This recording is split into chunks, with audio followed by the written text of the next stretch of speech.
यहाँ उपस्थित सभी वरिष्ठ जनों, विद्वान जनों तथा मेरे प्रिय भाई बहनों, आप सभी को मैं हृदय से हार्दिक अभिनंदन करता हूँ। आप सभी के समक्ष अपने विचार प्रस्तुत करना मेरे लिए अत्यंत गौरव और सम्मान की बात है। आज मैं यहाँ उपस्थित होकर स्वयं को सौभाग्यशाली महसूस कर रहा हूँ, जहाँ ज्ञान, विचार और प्रेरणा का संगम हो रहा है। मैं अगस्त्या सोनकर आप सभी को सादर प्रणाम करता हूँ तथा यहाँ उपस्थित सभी वरिष्ठ जनों को हृदय से नमन करता हूँ। मैं आज एक ऐसे महान विचारक के बारे में अपने विचार प्रस्तुत करने जा रहा हूँ, जिन्होंने न केवल भारत का संविधान बनाया बल्कि अपने लेखन से समाज की सोच को बदल दिया। Doctor B R. Ambedkar. Doctor B R. Ambedkar की किताबें केवल पढ़ने के लिए नहीं बल्कि सोचने, समझने और जीवन में उतारने के लिए है। आज मैं उनकी 6 प्रमुख पुस्तकों को आपके सामने और गहराई से प्रस्तुत करूंगा। जैसे कि मिर्जा गालिब जी ने कहा, दिल ही तो है न संगो खिस, दिल ही तो है न संगो खिस, दर्द से भरना है क्यों, दर्द से भरना है क्यों, रोएंगे हम 1000 बार, कोई हमें सताए क्यों, रोएंगे हम 1000 बार, कोई हमें सताए क्यों। ठीक उसी तरह अम्बेडकर जी का दिल समाज के दर्द से भरा हुआ था और उनकी किताबें उसी दर्द की आवाज है।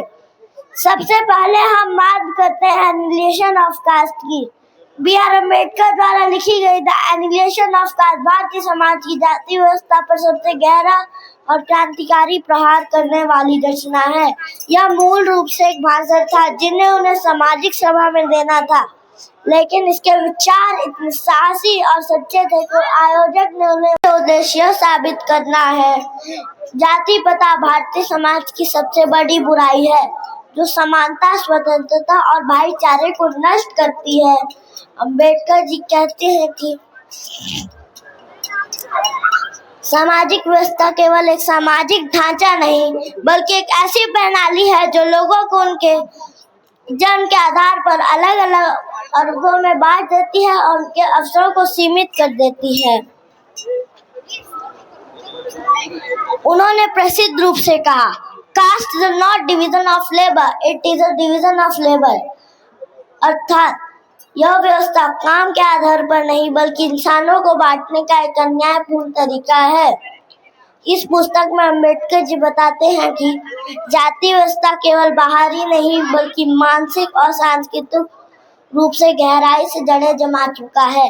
जब तक लोग अपने मन से जाति की सोच नहीं हटाएंगे तब तक समाज में वास्तविक परिवर्तन संभव नहीं है।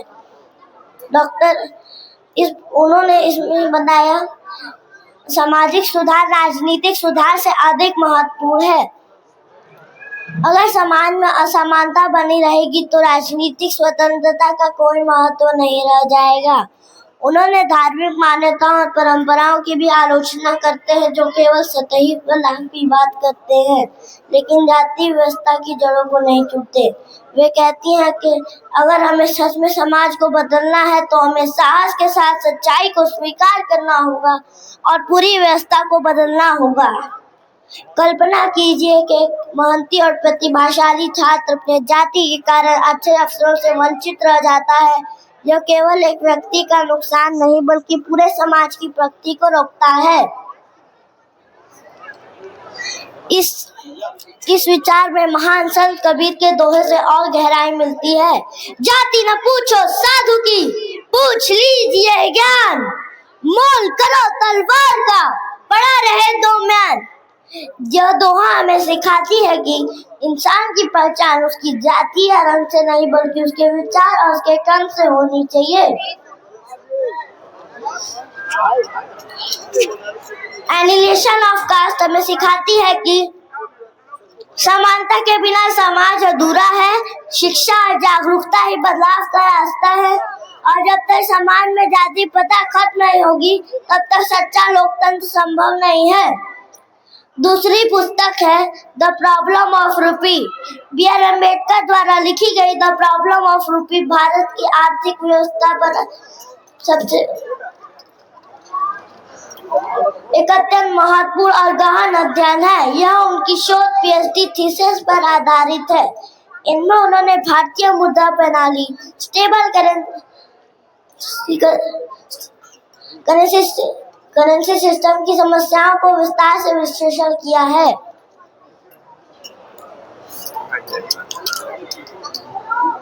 इस पुस्तक में अम्बेडकर जी बताते हैं कि एक देश की आर्थिक स्थिति उसकी मुद्रा प्रणाली पर निर्भर करता है और यदि मुद्रा प्रणाली कमजोर होगी तो उसका सीधा असर आम जनता पर पड़ेगा, विशेष रूप से गरीब वर्ग पर। नहीं थी, जिसके कारण रुपयों का मूल्य स्थिर नहीं रहता था, महंगाई बढ़ जाती थी और आम जनता को आर्थिक कठिनाइयों का सामना करना पड़ता था।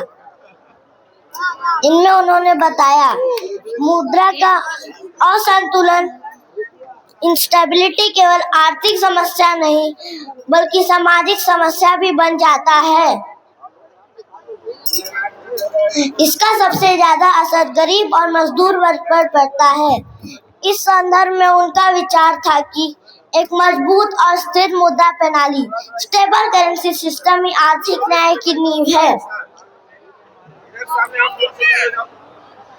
कल्पना कीजिए कि अचानक बाजार में चीजों का दाम बहुत बढ़ जाए। एक अमीर व्यक्ति किसी तरह सामान लेगा, लेकिन एक गरीब परिवार के लिए रोजमर्रा की भी जरूरत पूरी करना मुश्किल हो जाएगा। इसी तरह महंगाई और मुद्रा की अस्थिरता सीधे तौर पर समाज में असमानता बढ़ा देती है। इनमें उन्होंने बताया मुद्रा का मूल्य कैसे निर्धारित होता है, सोने गोल्ड स्टैंडर्ड की भूमिका क्या होती है और सरकार की नीतियां कैसे अर्थव्यवस्था को प्रभावित करती हैं। इनमें उन्होंने सुझाव दिए जो सरकार को नीतियां बनानी चाहिए जिससे मुद्रा स्थिर रहे, महंगाई नियंत्रित रहे और आम जनता को आर्थिक सुरक्षा मिले। इस संदर्भ में अल्लामा इकबाल की पंक्तियां, जिस खेत से धोखा को मैसर न हो रोटी, जिस खेत से धोखा को मैसर न हो रोटी, उस खेत के हर गांव से गेहूं को जला दो, उस खेत के हर गांव से गेहूं को जला दो। यहाँ धोखा का मतलब किसान और गोश्त का मतलब किनारा। यह हमें आर्थिक न्याय और समानता का महत्व सिखाती है। द प्रॉब्लम ऑफ रूपी हमें सिखाती है कि मजबूत अर्थव्यवस्था के बिना मजबूत समाज संभव नहीं है। मुद्रा की स्थिरता से ही आर्थिक समानता आती है और सरकार की सही नीतियां ही गरीब और कमजोर वर्ग को आगे बढ़ा सकती है। तीसरी पुस्तक है Who were the Shudras? Social inequality is not natural, it is man-made. इनमें उन्होंने प्राचीन ग्रंथों और इतिहास का अध्ययन करके बताया शूद्र मूल रूप से कौन थे और उन्हें समाज में नीचे क्यों रखा गया। उन्होंने सिद्ध किया कि भेदभाव प्राकृतिक नहीं बल्कि सामाजिक निर्माण है।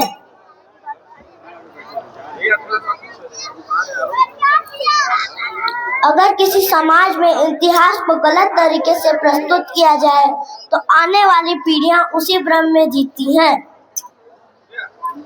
इस संदर्भ में रामधारी सिंह दिनकर की पंक्तियां, समहर्ष है नहीं पाप का भागी केवल व्याध, समहर्ष है नहीं पाप का भागी केवल व्याध, जो तटस्थ समय लिखेगा उनके भी अपराध, जो तटस्थ समय लिखेगा उनके भी अपराध। दिनकर जी की पंक्तियां भी यही संदेश देती हैं कि हम अन्याय के खिलाफ आवाज उठाएं, समानता को अपनाएं और शिक्षा को अपना हथियार बनाएं।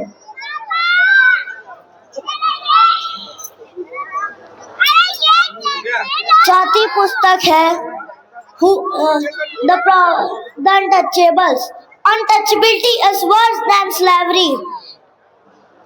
इनमें उन्होंने सुझाव दिए अस्पृश्यता कैसे शुरू हुई, समाज ने इसे कैसे बढ़ावा दिया और इसका मानसिक और सामाजिक प्रभाव क्या पड़ा।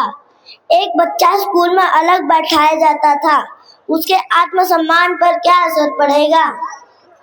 इस संदर्भ में हरिवंश राय बच्चन की पंक्तियां, जो बीत गई सो बात गई, जीवन में एक सितारा था, माना वह बेहद प्यारा था, वह डूब गया तो डूब गया, वह डूब गया तो डूब गया। हमें अपनी पुरानी गलतियों को सुधार कर आगे बढ़ना चाहिए। अब बात करते हैं स्टेट एंड माइनॉरिटीज की। Democracy is not merely a form of government, it is a form of social organization।